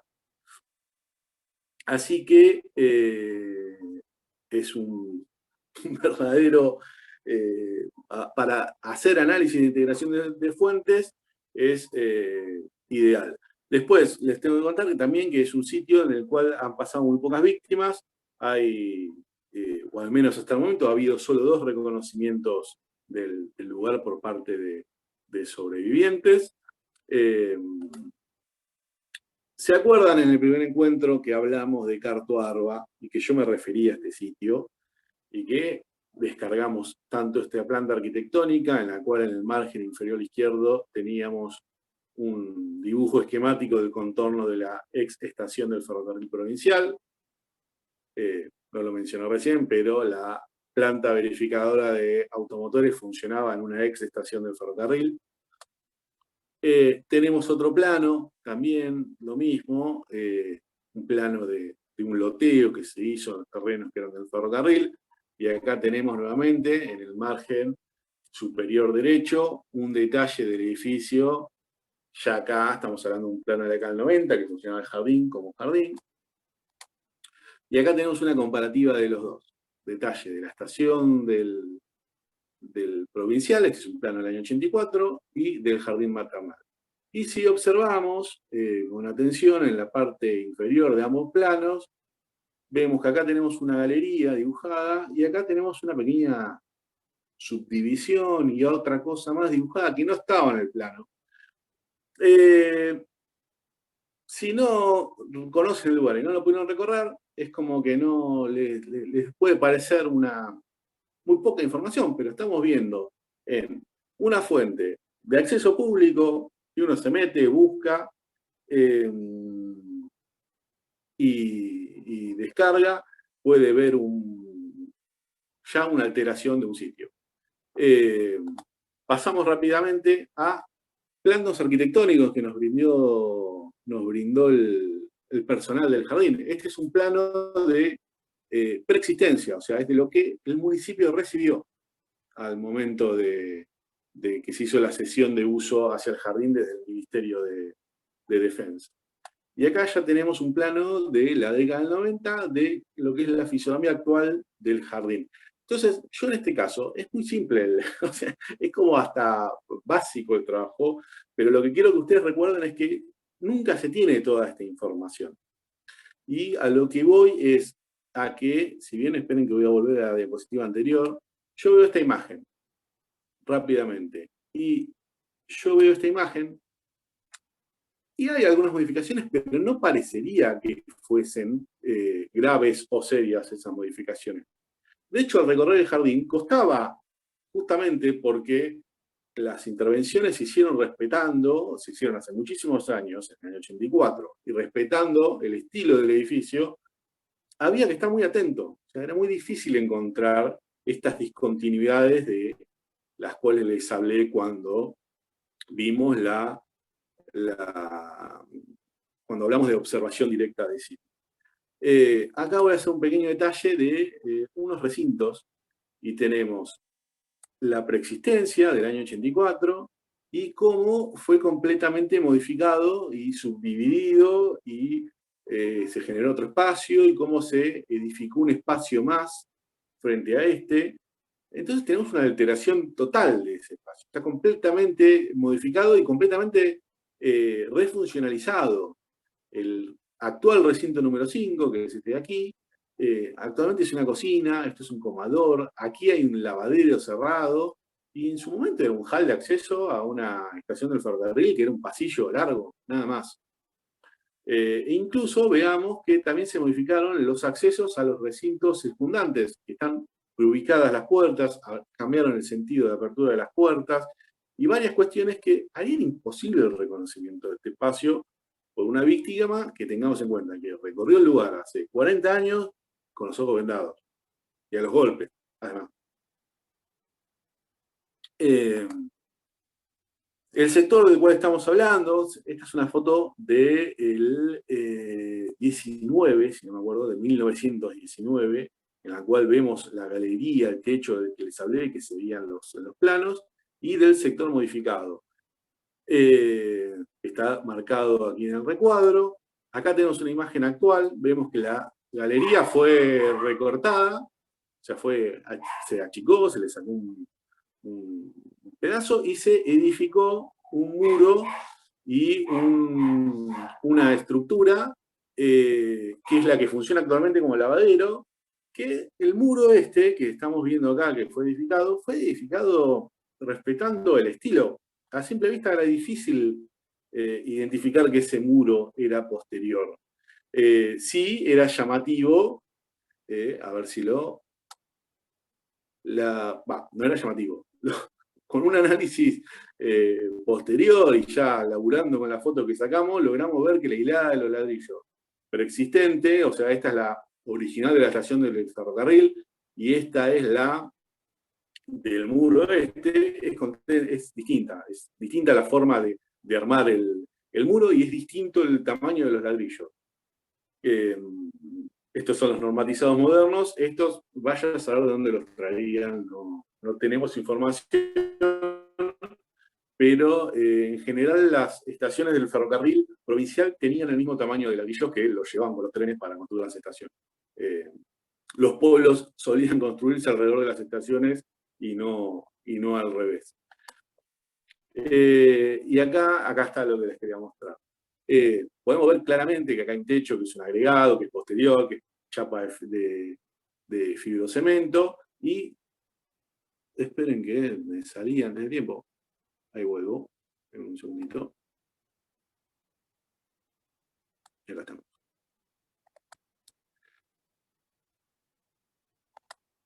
Y podemos ver la impronta, la marca dejada y reparada de lo que era el techo original hasta su magnitud, hasta su ubicación original. Y también podemos ver lo que era la entrada original, que o la terminación de lo que era el arco de la entrada original, que está preservado sin esa entrada. Y ahora sí, terminamos el Power. Esperen que dejo de compartir pantalla. Voy a ir por abajo.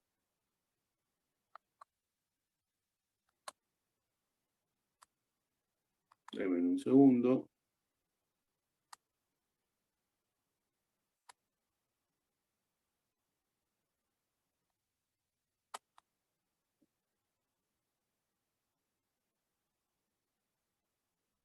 Ahí está.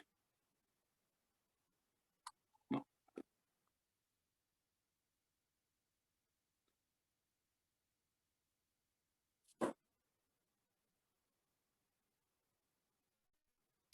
No. Acá, no lo veía. Listo, ahí estamos. No podía dejar de compartir pantalla, discúlpenme. Bueno, es muchísima información la que vimos hoy. La idea no es que sean expertos, pero sí que sepan que hay un abanico de fuentes de información, ni vamos a pretender, ni voy a pretender que esta información la vuelquen en el informe que ustedes tienen que desarrollar. Más que nada lo que nosotros o yo pretendo es que vayan a esas fuentes o esas páginas y esas lugares donde acceder a información con cierta facilidad que vimos en el primer encuentro, que vayan por ese lado, en el caso de que tengan la posibilidad de hacerlo, y lo que les quiero pedir es que aprovechemos esta semana que nos queda y el tiempo que tengamos con posterioridad a la presentación de la consigna, que va a ser esto, la presentación de un pequeño informe. Repito, no es una tesis de licenciatura lo que les vamos a pedir, lo que sí es que apliquen en la manera que puedan, con lo que consigan, los conocimientos desarrollados en este curso. ¿Alguna pregunta que quieran hacer en este momento? Aprovechamos esta instancia. Si no, seguimos presentando un poquitito lo que va a ser el próximo trabajo y después ya estamos en tiempo de ir cerrando la clase. Así que si tienen alguna pregunta o alguna duda, es el momento, me parece que estaría bueno que la aprovechemos ahora. Hola, yo tengo una pregunta. Sí. No sé si allá funciona lo mismo, pero acá hay una opción de poder pedir como en base a una ley de transparencia información a ciertos organismos estatales con respecto a lo que a información general. Yo recuerdo haber pedido información acerca de hecho yo pedí planos a la Armada de Chile y ellos me los pasaron. No sé si allá funciona algo así, ¿cómo es eso? A ver, nosotros acá tenemos un problema, que es lo que les comentaba al principio del encuentro, que es que mucha información ha sido destruida intencionalmente, como parte de un proceso de ocultamiento de pruebas. En el caso de la mansión Cerey, y esto lo puedo dar fe de que pasó, porque yo lo vi. Fuimos a buscar al Instituto Histórico los cuadernillos de vuelo con las fotos aéreas y los cuadernillos que tenían las fotos de los lugares que funcionaban como CCD, o sea, que eran las comisarías del viejo Partido Morón, la comisaría de Castelar, la de Morón Centro, la de Aedo, las que contenían la mansión CD y las inmediaciones de las brigadas aéreas estaban arrancadas. Estaba el cuadernillo entero, pero faltaban las páginas con los vuelos, con las fotos de los sitios. Está ese problema. Después, se está avanzando y se avanza y avanzamos en la conformación de archivos y demás, en las cuales van trabajadores, o sea, nosotros acá tenemos el archivo nacional, actualmente tenemos el archivo provincial, que avanzan y van a buscar esta información que si no está en el lugar donde tiene que estar, a lo mejor está en otro lado, y eso requiere ir y dar vuelta a cosas. Es ir y dar vuelta depósitos. Nosotros desde la Dirección de Sitios y Espacios de Memoria de la Provincia de Buenos Aires, actualmente estamos trabajando con archivos de servicio penitenciario. Y estamos yendo y es un laburo tedioso, pero van apareciendo cosas. Después, sí, existe esa posibilidad, pero se canaliza, en este caso, a través del archivo de la Secretaría de Derechos Humanos de la Nación. Y después, sí, tenés, con respecto a los estados locales, a los municipios, a los estados municipales, depende del tipo de gestión que tengan, te facilitan más o no el acceso a esta información. Hay municipios que están muy interesados en colaborar y en sumar, pero depende de cada estado local. Después, las iniciativas en general son provinciales o nacionales, y lo mismo. No todas las provincias tienen archivos vinculados a archivos de memoria, por decirlo de alguna manera. Y hay algunas iniciativas, yo el otro día, yo me enteré hace poco, no sabía que existía, porque yo siempre laburé en el territorio de la provincia de Buenos Aires, nunca vivo en la ciudad autónoma de Buenos Aires, en la capital federal, pero nunca trabajé en un sitio, y me enteré que hay una página en la cual vos tenés un mapa interactivo en el cual podés ver todas las fotos aéreas de la ciudad de Buenos Aires, desde que se empezaron a hacer los vuelos, y están ahí, y es una herramienta re útil y accesible. Faltan muy pocas imágenes. Casualmente faltan las que, por ejemplo, retratan la ESMA, la ex ESMA. Pero después, en general, las tenés. Y están ahí, es una página de acceso público que te metés y las buscás. Estuve un rato largo jugando con fotos de la ciudad de Buenos Aires. Pero existen ese tipo de iniciativas y están dando vueltas, y está acá. Y no, yo me enteré, como no se le da promoción, yo me enteré así. Pero el problema que nos encontramos nosotros es que muchas veces la información ha sido o destruida o sacada de su contexto para que sea muy difícil encontrarla. Por eso es que en este curso intentamos dar herramientas variadas para que si no encontraste un plano, tengas otras fuentes como fotografías aéreas, croquis, fotos históricas, para intentar reconstruir esos planos. En el caso de la mansión CD, que no teníamos ni el edificio, ni los planos históricos, porque nunca encontramos un plano histórico, ni en el municipio, ni en la provincia de Buenos Aires, nunca hubo un plano. Nos vimos en la obligación de tener que reconstruir los planos. Así que hubo que hacer ese trabajo como trabajo previo a cualquier interpretación. La razón de ser de este curso es recuperar esa complejidad. Muchas veces tenemos la suerte de que ese trabajo ya lo realizaron juzgados, que tienen otros recursos, llegan de otra manera, y hay documentación que aparece, que a ellos les aparece, y después hay que yo no los toqué acá, pero la CONADEP, en su momento, ahí en el año 84, 85, desarrolló, no eran planos, eran croquis, pero dibujados por un arquitecto con muchísima precisión, en la cual vos tenés instantáneas a lo mejor de sitios, y eso es información pública, y se consigue. De hecho, hay muchos planos de sitios que están en la histórica publicación del Nunca Más.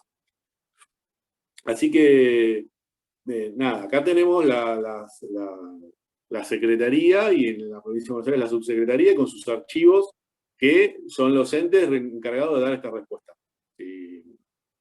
Si a lo mejor depende tu respuesta, que son los que se encargan de encontrar esa información de los sitios y almacenarla. Después están los archivos propios de los Ministerios de Defensa, Seguridad y demás, y ahí ya hay que hacer la triangulación, siempre a través de las secretarías o subsecretarías para llegar, es más complicado que lo hagan directamente. Si va una persona, un particular, a pedir información sobre una base aérea, a lo mejor no tenés una respuesta satisfactoria, aunque no lo descarto. A lo mejor es un colectivo de derechos humanos que investiga, que se organizó institucionalmente, tiene una personalidad jurídica, lo pide y se lo da. No pasa nada. No, se puede pasar. Pero el camino en general, teniendo los archivos de la memoria, es que esa búsqueda de información la canalice por estos lugares. Y siempre vuelvo a lo mismo, hay que ir a las bibliotecas, a los institutos históricos, recorrer los archivos de los municipios. De acuerdo a la gestión que tengas, muchas veces te abren muchas puertas y podés acceder a información. El caso de la Mansión Seré era un sitio de gestión municipal, no era un sitio ni de gestión provincial ni nacional, y desde un Estado local se pudo aportar prueba a varios procesos judiciales generadas de esa iniciativa de investigación. Cuando hablo de una iniciativa municipal con un presupuesto acotado a lo que es un municipio y con todas las problemáticas de presupuestarias que tiene un municipio, un equipo chiquito y demás, se pudo hacer mucho trabajo. Pero era el municipio investigando un sitio, lo cual allanaba en cierta forma esto de poder entrar a archivos a darlo vuelta, ¿no? A revisar caja por caja a ver qué había. ¿Tiene alguna otra pregunta? ¿Y demás? No. Bueno. Nada, lo que les quiero pedir es que sigamos. Justo me tocaron el timbre, estoy dando el curso de mi casa y se pusieron a ladrar los perros. Disculpen, no sé si los escuchan, pero acá es un bochín.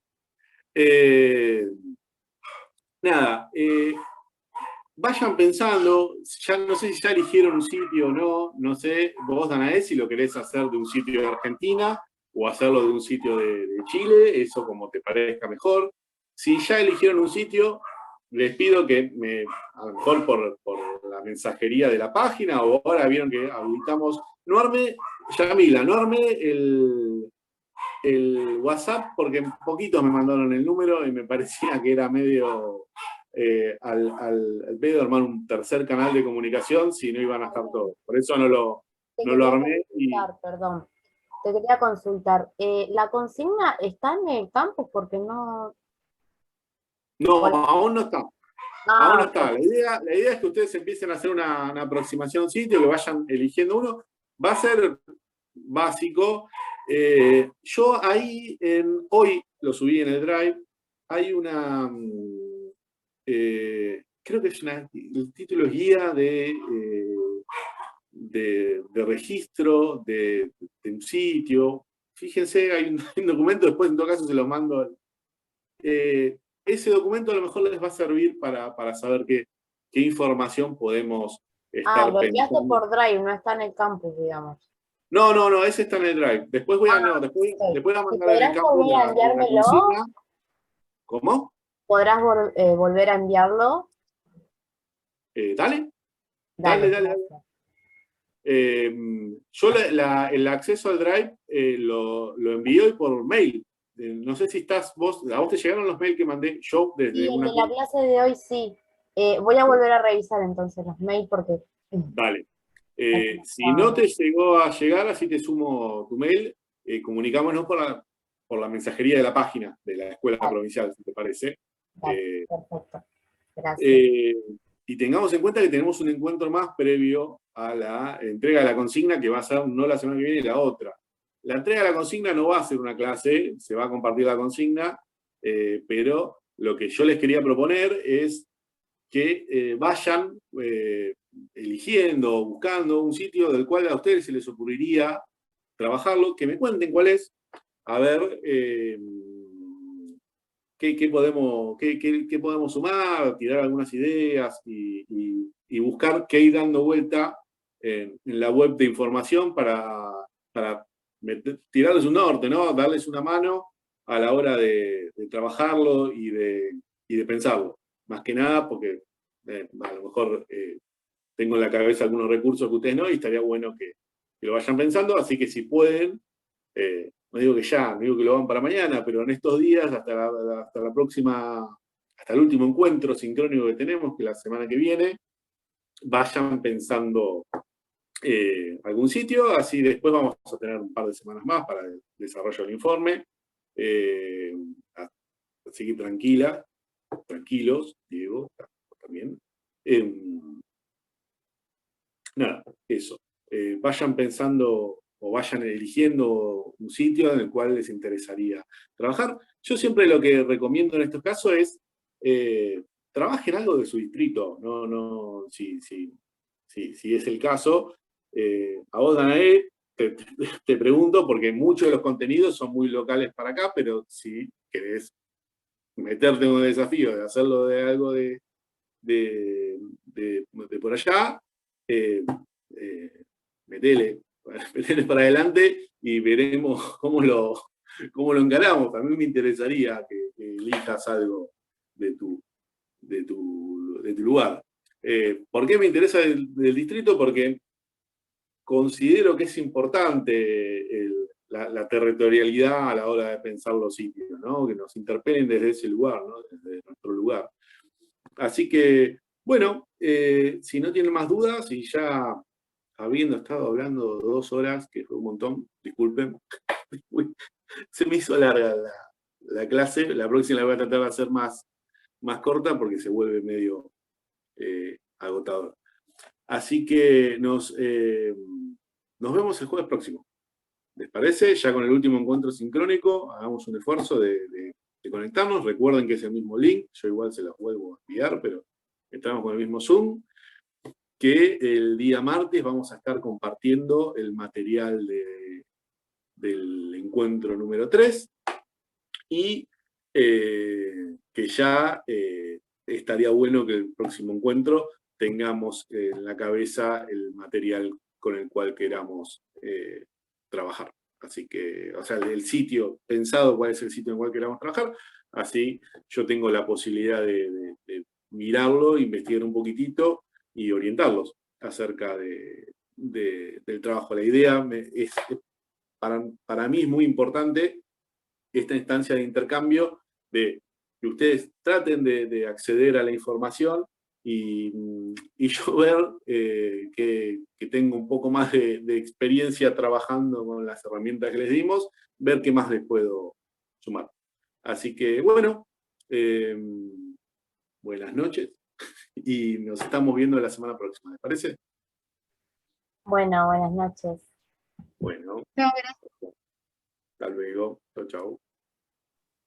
Buenas noches, Pablo. Voy a tratar de buscar ese informe, o de ver a ver cómo voy a hacer el informe, porque no tengo la más remota idea. Pero bueno. Tranquilo, Diego, hagamos una cosa.